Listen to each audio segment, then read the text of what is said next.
Assalamualaikum warahmatullahi wabarakatuh. Perkenalkan, nama saya Rahman Ramadan Naska, asal dari Prodi Sesika Universitas Riau, angkatan 20, dengan NIM 2003113648.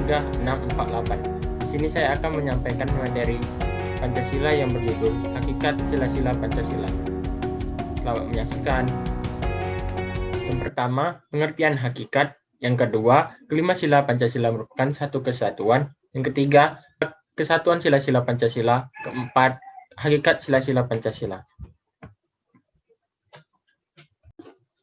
Pengertian hakikat. Kata hakikat merupakan kata benda yang berasal dari bahasa Arab, yaitu dari kata al-haq dalam bahasa Indonesia menjadi kata pokok, yaitu kata hak yang berarti milik atau kepunyaan, kebenaran atau yang benar-benar ada. Sedangkan secara etimologi, hakikat berarti inti sesuatu, puncak atau sumber dari segala sesuatu.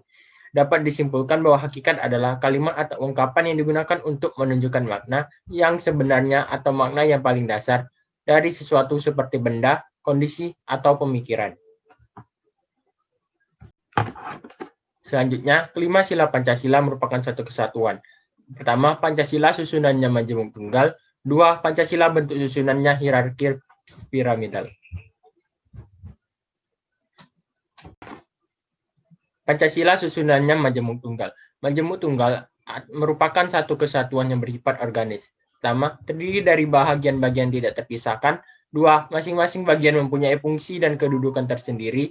Tiga, meskipun berbeda tidak saling bertentangan, akan tetapi saling melengkapi. Empat, bersatu untuk mewujudkannya secara keseluruhan. Lima, keseluruhan membina bagian-bagian. 6. Tidak boleh satu sila pun ditiadakan, melainkan merupakan satu kesatuan. Pancasila bentuk susunannya hierarkis piramidal. Hierarkis piramidal atau kesatuan bertingkat di mana setiap sila di muka, sila lainnya merupakan basis. Sila pertama meliputi dan menjiwai sila kedua, sila ketiga, sila keempat, dan sila kelima. Sila kedua diliputi dan dijiwai sila pertama, meliputi dan menjiwai sila ketiga, sila keempat, dan sila kelima. Sila ketiga diliputi dan dijiwai sila pertama, sila kedua meliputi sila keempat, dan sila kelima. Sila keempat diliputi dan dijiwai sila pertama, sila kedua, sila ketiga, dan meliputi sila kelima. Sila kelima diliputi dan dijiwai oleh seluruh sila-sila. Kesatuan sila-sila Pancasila. Sila pertama, ketuhanan yang Maha Esa adalah ketuhanan yang berkemanusiaan, yang adil dan beradab, yang berpersatuan Indonesia, yang berkerakyatan, yang dipimpin oleh hikmat kebijaksanaan dalam permusyawaratan perwakilan, yang berkeadilan sosial bagi seluruh rakyat Indonesia. Sila kedua, kemanusiaan yang adil dan beradab adalah kemanusiaan yang berketuhanan yang Maha Esa, yang berpersatuan Indonesia, yang berkerakyatan, yang dipimpin oleh hikmat kebijaksanaan dalam permusyawaratan perwakilan, yang berkeadilan sosial bagi seluruh rakyat Indonesia.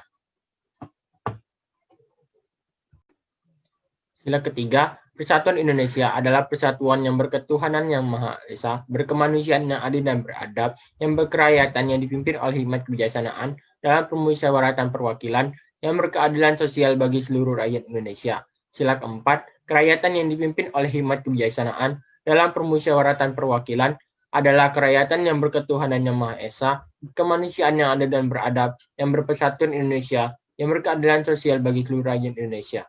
Sila kelima, keadilan sosial bagi seluruh rakyat Indonesia adalah keadilan yang berketuhanan yang Maha Esa, berkemanusiaan yang adil dan beradab, yang berkerakyatan, yang dipimpin oleh hikmat kebijaksanaan dalam permusyawaratan perwakilan.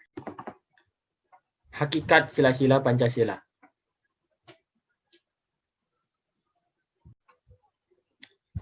Hakikat sila pertama Pancasila, yaitu pemahaman mengenai Tuhan secara sedalam-dalamnya menurut akal budi kemanusiaan kita, sebagai pertanggungjawaban mengapa kita menghormati Tuhan, memuliakan Tuhan, memandang Tuhan sebagai yang teragung, dan sebagainya. Jadi, prinsip sila pertama Pancasila ialah suatu keharusan untuk bersesuaian dengan hakikat Tuhan.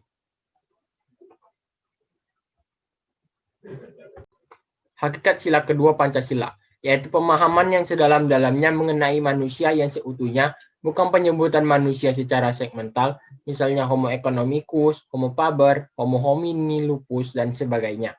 Jadi, prinsip sila kedua Pancasila ialah suatu keharusan untuk bersesuaian dengan hakikat manusia, prinsip untuk menyelesaikan diri, dan kenyataan bahwa dirinya adalah berhakikat manusia yang oleh karena itu harus adil dan beradab.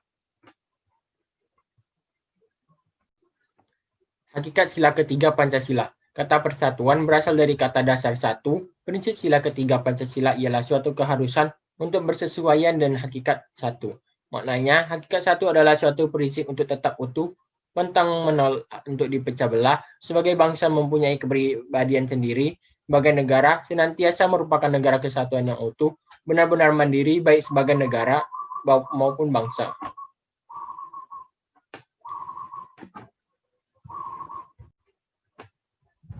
Hakikat sila keempat Pancasila.